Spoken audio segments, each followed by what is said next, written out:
Hi, இன்னைக்கு ஒரு பிந்தி masala recipe பார்க்கலாமா? இது வந்து செஃப் வெங்கடேஷ் சார் ஓட ரெசிபி. இது நான் ட்ரை பண்ணி பார்த்தேன், எனக்கு ரொம்ப பிடிச்சிருந்தது நான் பண்ணோடனே. ஸோ வெண்டைக்காய் வந்து கட் பண்ணி எடுத்து வச்சுட்டுருக்கேன். இந்த மாதிரி கட் பண்ணிக்கணும்.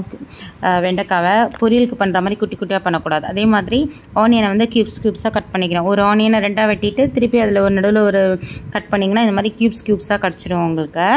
ஸோ இப்போது வெண்டைக்காய் கட் பண்ணி எடுத்து வச்சுட்டுருக்கோம். வெங்காயம் ரெடி பண்ணி எடுத்து வச்சுட்டுருக்கோம். ஒரு வாணலியில் வந்து எண்ணெய் விட்டு எண்ணெய் நல்லா காயணும். நல்லா ஃபுல் ஃப்ளேமில் வச்சுக்கணும். அடுப்பை நல்லா ஃபுல்லாக வச்சுட்டு தான் இதை வதக்கணும். ஏன்னா ஹை ஃப்ளேமில் வதங்கணும். இது வெண்டைக்காய் அப்போ தான் அந்த குழக்குழப்பு தன்மை போகும். ஏன்னா வெண்டைக்காவை வந்து நம்ம கிரேவியில் போட போகிறோம் இல்லையா? ஸோ அது குழக்குழன்னு இருந்ததுன்னா நல்லா இருக்காது. அதனால் அந்த குழக்குழப்பு போகணும் அப்படிங்கிறதுக்காக தான் இப்போ இந்த ஃபர்ஸ்ட் ஸ்டேஜில் நம்ம இதை வதக்குறோம். ஸோ இந்த க்யூபாக கட் பண்ண ஆனியனை எண்ணெயில் போட்டு நம்ம நல்லா வதக்குறோம். இது நல்லா தனித்தனியாக வரணும் வெங்காயம்லாம். ஸோ இது நல்லா வதங்கட்டும். ஹை ஃப்ளேமில் வதங்குறதுனால சீக்கிரமாக வதங்கிடும். இதை நல்லா வதக்கின்ட்டு இந்த மீன்வேல் இது வதங்குற டைமில் நான் என்ன பண்ணியிருக்கேன்னா, இன்னொரு வெங்காயத்தை குட்டி குட்டியாக சாப் பண்ணி எடுத்து வச்சுட்டுருக்கேன். அதுக்கப்புறம் 2 தக்காளி எடுத்து அரைச்சி எடுத்து வச்சுட்டுருக்கேன். இது வந்து கிரேவிக்கு பேஸ் ரெடி பண்ணி வச்சுட்டுருக்கோம். அது வதங்குற டைமில் இந்த பேஸ்க்கு நான் ரெடி பண்ணி எடுத்து வச்சுட்டுருக்கேன். ஸோ ஆயிலில் நல்லா இந்த வெங்காயம் நல்லா வதங்கிட்டு இருக்கு. பார்த்திங்களா, நல்லா ப்ரௌன் ஆகின்னு இருக்குது, கலர் சேஞ்ச் ஆகிடுது. அதுக்கப்புறம் இப்போ நான் வெண்டைக்காய் கட் பண்ணி எடுத்து வச்சுட்டுருக்கேன்ல குட்டி குட்டியாக. ஸோ இந்த வெண்டைக்காவை வந்து இந்த ஆனியன்லேயே போட்டு நல்லா வதங்க போகிறோம். இந்த ஸ்டேஜில் வந்து உப்பெல்லாம் நம்ம எதுவுமே ஆட் பண்ண வேண்டாம் இதுக்கு. ஏன்னா இது கிரேவியில் தான் போட போகிறோம். கிரேவிக்கு உப்பு ஆட் பண்ணும்போது போரும், அதுவே போரும். ஸோ இப்போ நான் வந்து இந்த வெங்காயம் வெண்டைக்காய் இதை நல்லா வதங்குறேன். இது நல்லா எண்ணெயில் ஃப்ரை ஆகணும். அப்போ தான் இந்த வெண்டைக்காயில் இருக்கிற அந்த பிசுபிசுப்பு தன்மை எல்லாமே போகும். நல்லா டார்க் ப்ரௌன் ஆகிற வரைக்கும் நல்லா வதக்கணும். இதை ஹை ஃப்ளேம்லேயே வதக்கணும். ஃப்ளேமை குறைச்சிட்டா அது வேக ஆரம்பிச்சிட மாதிரி ஆகிடும். நல்லா இது ஃப்ரை ஆகணும் ஆக்சுவலி இது.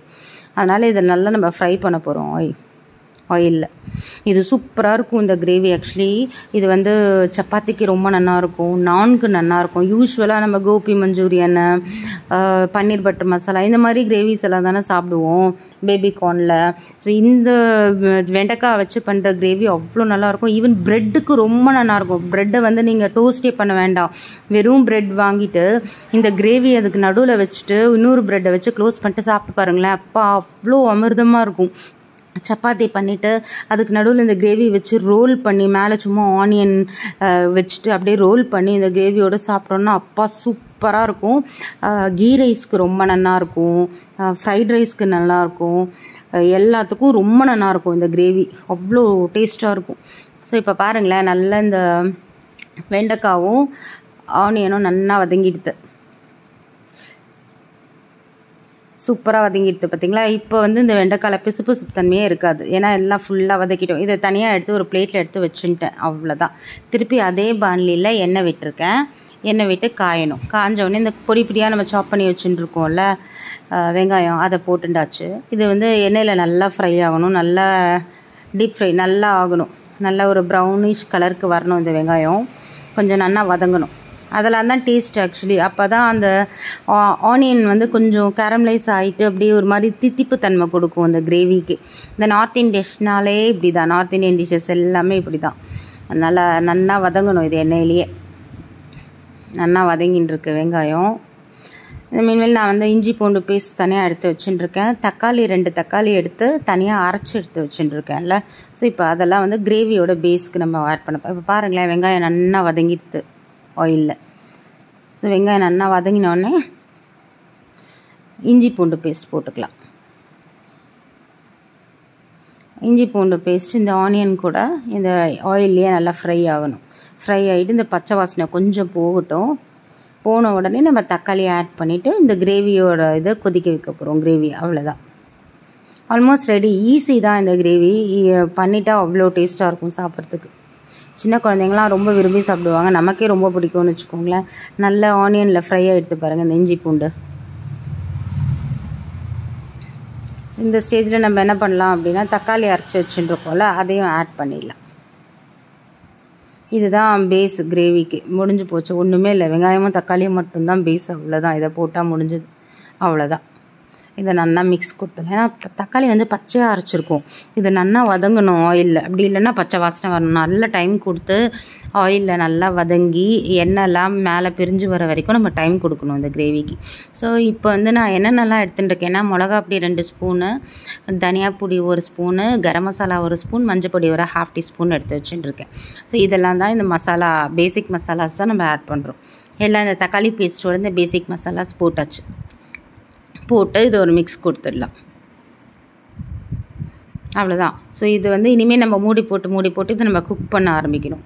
அப்போ தான் இந்த ஆயில், நம்ம ஃபஸ்ட்டு போட்ட ஆயிலெலாம் மேலே பிரிஞ்சு வரும். அதுக்கு நம்ம டைம் கொடுத்து பண்ணால் தான் நல்லாயிருக்கும் கிரேவி. இந்த ஸ்டேஜெல்லாம் நம்ம ஸ்கிப் பண்ணிட்டோன்னு வச்சுக்கோங்களேன், டக்குன்னு நம்ம நெக்ஸ்ட் ஸ்டெப் போயிட்டோம், உடனே கொதிக்க வைக்காமல் போயிட்டோம்னா நல்லாவே இருக்காது, பச்சை வாசனை அடிக்கும். அதனால் அந்த டைம் கொடுக்கணும். இந்த கிரேவி கொதிக்கிறதுக்கு நம்ம டைம் கொடுக்கணும் இல்லையா. கிரேவியில் தண்ணி இல்லை கொதிக்கிறதுக்கு, அதனால் இன்னும் கொஞ்சமாக அந்த தக்காளி அரைச்சி விட்டுருக்கேன்ல, அந்த மிக்ஸி அதில் வாஷ் பண்ணி அந்த தக்காளி தண்ணியை எடுத்து கொட்டின்னு இருக்கேன் நான். இப்போ இது கொஞ்சம் நீர்க்காக ஆயிருக்கு, அவ்வளோதான். இப்போ இதை நல்லா நம்ம மூடி போட்டு நம்ம கொதிக்க வைக்கணும். இந்த மீன்வேல் நான் வந்து ஒரு பச்சை மிளகாவை கட் பண்ணி எடுத்து வச்சுட்டுருக்கேன் துண்டாக, அதுவும் ஆட் பண்ணிட்டேன் கிரேவியில்.